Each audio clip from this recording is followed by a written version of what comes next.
Ayan mga kabarberos, nandito kami sa Bulusan Lake. Kami ay titingnan natin ang magandang view. Puntahan natin ang Bulusan Lake. Tayo ay mamamasyal muna today. Bulusan Lake, ito yung charges nila dito.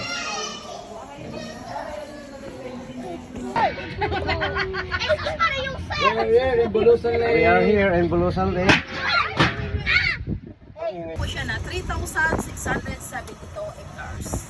Bali po yung laing niya galing doon sa pinanggalingan natin, papasok ay 1.7 kilometers.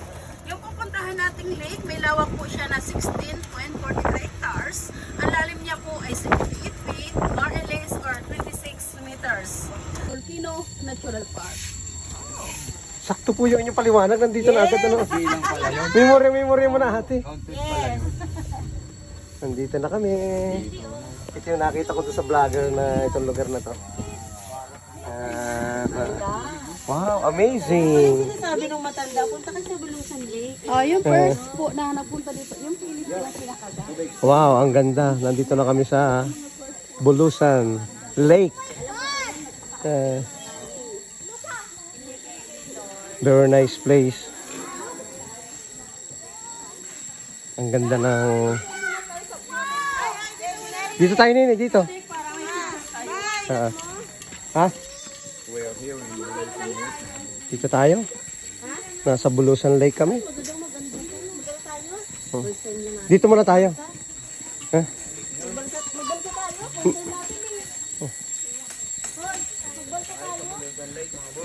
Mamaya, malalaman natin. Kunin muna natin sila.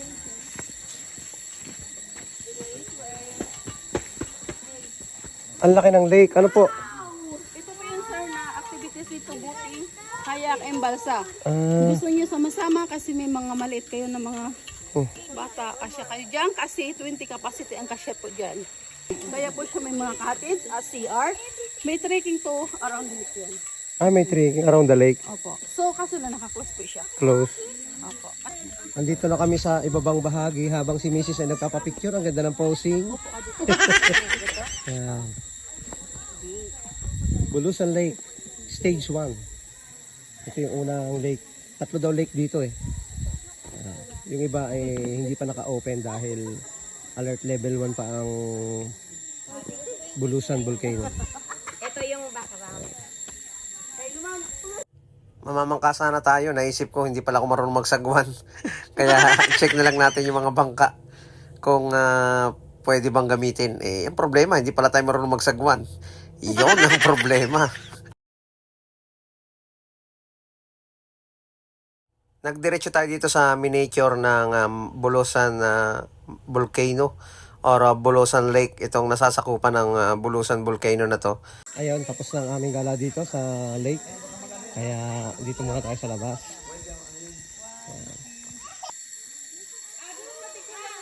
Welcome, Bulusan Lake. Aba, may tao pala roon. May nagpapapicture yun, oh. Entrance na kami dito sa San Binon Cold and Hot Spring Resort. Daming mga cottage, oh. Dito yan sa Erosin, Sorsogon. Hindi ka pa ba napapagod? Hindi pa naman. Welcome. So,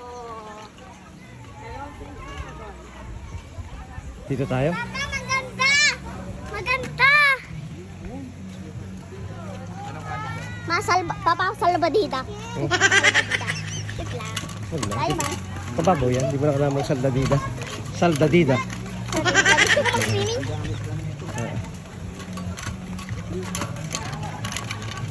Marunong na ako maglamoy.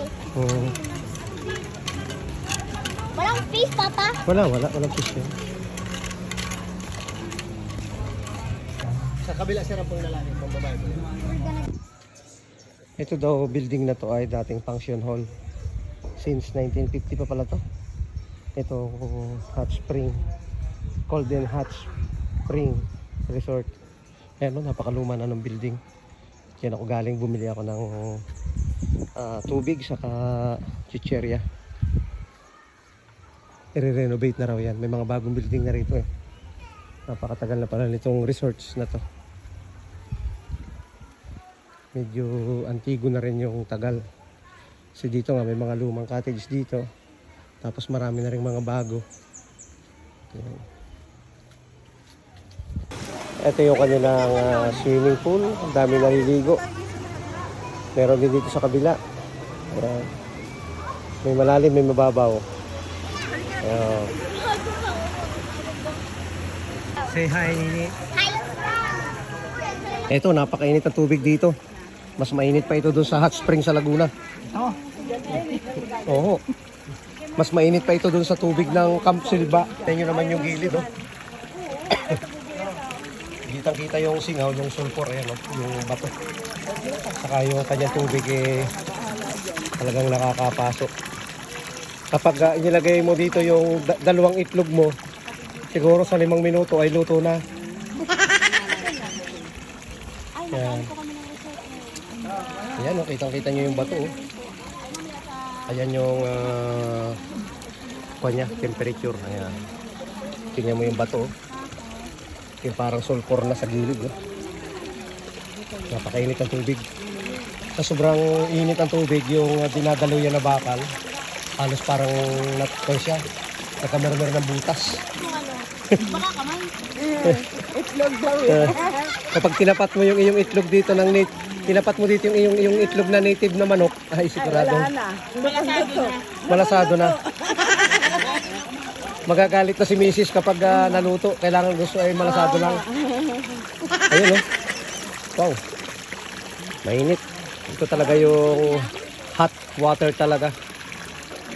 Dito yan sa Erosin. Ayan, dito kami sa Plaza Escudero sa Kasiguran, Sorsogon.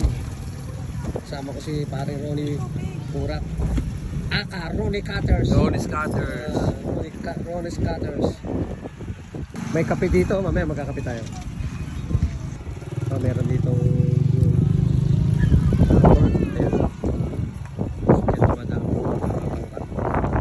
so may mga street foods dito. Punta natin.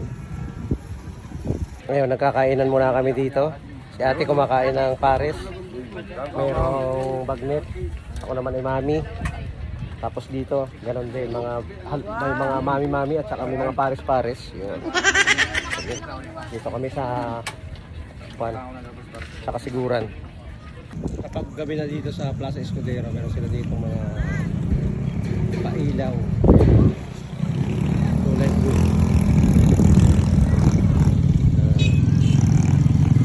Ilang piraso po ito? 16,000. Ano pong tawag dyan sa ano yan? 16K Blow Roses. Pinasok namin yung loob para makapag-picture-picture na rin kami. Ito yung part 2 natin sa ating trip to Sorsogon.